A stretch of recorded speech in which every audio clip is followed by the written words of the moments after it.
1971 সালে ভারত পাকিস্তান যুদ্ধে ভারতীয় সশস্ত্র বাহিনী বিজয় স্মরণে প্রতি বছর 16 ডিসেম্বর সারা দেশে বিজয় দিবস পালিত হয়। এদিন ভারতীয় সেনাবাহিনী, ভারতীয় নৌবাহিনী এবং ভারতীয় বিমান বাহিনীর কর্মকর্তারা এবং বাংলাদেশ সেনাবাহিনীর কর্মকর্তারা কলকাতায় ফোর্ট উইলিয়াম বিজয় দিবস উদযাপনে অংশগ্রহণ করেন। এছাড়াও বিশিষ্ট ব্যক্তিরা এদিন উপস্থিত থাকেন। সেই মতো সোমবার বিজয় দিবস উপলক্ষে পশ্চিমবঙ্গ প্রদেশ কংগ্রেসের সভাপতি শুভঙ্কর সরকার কলকাতার ফোর্ট উইলিয়ামের স্মারক সৌধে মাল্যদান করেন। উপস্থিত ছিলেন দলের অন্যান্য নেতাকর্মীরাও। প্রদেশ কংগ্রেস সভাপতির নেতৃত্বে এদিন ময়দানে ইন্দিরা গান্ধীর মূর্তির সামনে থেকে বাংলাদেশ হাই কমিশনের দফতর পর্যন্ত একটি মিছিল করার কর্মসূচিও নেওয়া হয়েছে বলে জানা গিয়েছে।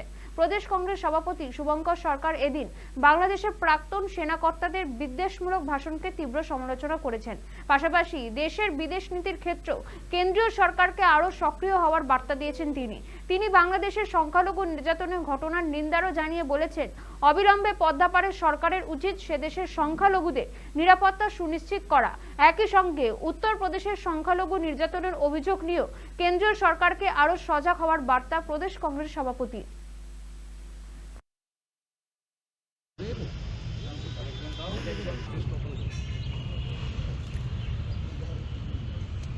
বাংলাদেশের রাষ্ট্র নেতারা যা করছেন তাদের কাছে আমরা এই বিজয় দিবসে একটাই কথা বলবো, ভারত বাংলাদেশ মৈত্রী দীর্ঘস্থায়ী হোক এবং আমাদের সুসম্পর্ক বজায় থাকুক।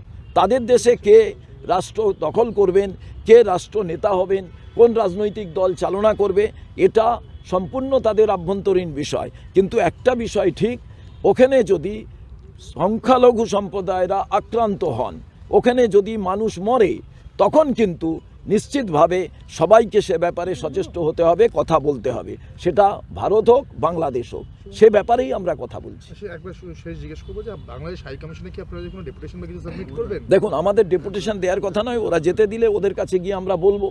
তার কারণ আপনারা জানেন, বেলঘরিয়ার একটি ছেলে, সে বাংলাদেশ গেছিলেন, বাংলাদেশ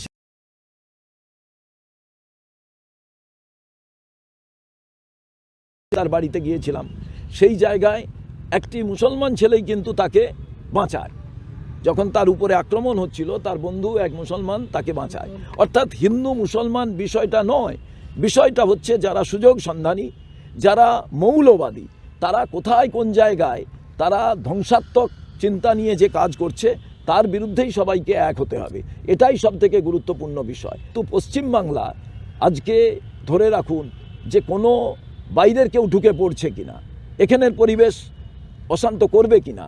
ওখানকার বাংলাদেশের প্রাক্তন সেনাপ্রধানরা বলছেন কলকাতা দখল করে নেব, কলকাতার পাশে পশ্চিমবঙ্গের বিভিন্ন জায়গা আমরা দখল করে নেব, ত্রিপুরা ফুপিরা এসব দখল করে নেব। এই যে কথাগুলো, এগুলো আমরা জোকস, হাস্যকৌতুক হিসেবে দেখলেও আমাদের দেখা তো অনুচিত। আমাদের যে সীমানা আছে তার মধ্যে পশ্চিমবাংলায় আমাদের কেউ ঢুকে পড়ছে কিনা বিভিন্ন বিষয় সরকার নিশ্চিত সজাগ আছে, কেন্দ্রীয় সরকার আছে। কিন্তু সায়ন ঘোষ বলে যে ছেলেটি আক্রান্ত হলেন, আমি 4 দিন পরে যাওয়ার পরও আমি দেখলাম ডিপ্লোম্যাটিক যে ডায়লগ ওপেন হওয়া দরকার আর একটা রাষ্ট্রের সঙ্গে, সেন্ট্রাল গভর্নমেন্টের কেউই আসেনি, কোনো এজেন্সির কেউ আসেনি। অতএব কোথাও না কোথাও আমার মনে হয় ফরেন পলিসির ওপরে আরও বেশি জোর দেওয়া উচিত। নিশ্চয়ই কেন্দ্র সরকার জোর দিচ্ছেন, কিন্তু আমার কাছে আশু সমস্যা হচ্ছে বাংলাদেশে কোনো আর যাতে অশান্তির সৃষ্টি না হয়, কোনো রকমভাবে সেখানকার সংখ্যালঘু যাতে আক্রান্ত না হয়। এবং বিজেপির নেতারা যেটা চিল্লিয়ে বাংলায় বলছেন, তাদের ভাবা উচিত উত্তরপ্রদেশেও যদি এই ঘটনা ঘটে, কোনো মুসলিমের ওপরে আঘাত হয়, সেটাও যাতে না হয়, এটাই ভাবা উচিত, শুধু সংকীর্ণ রাজনীতির জন্য নয়।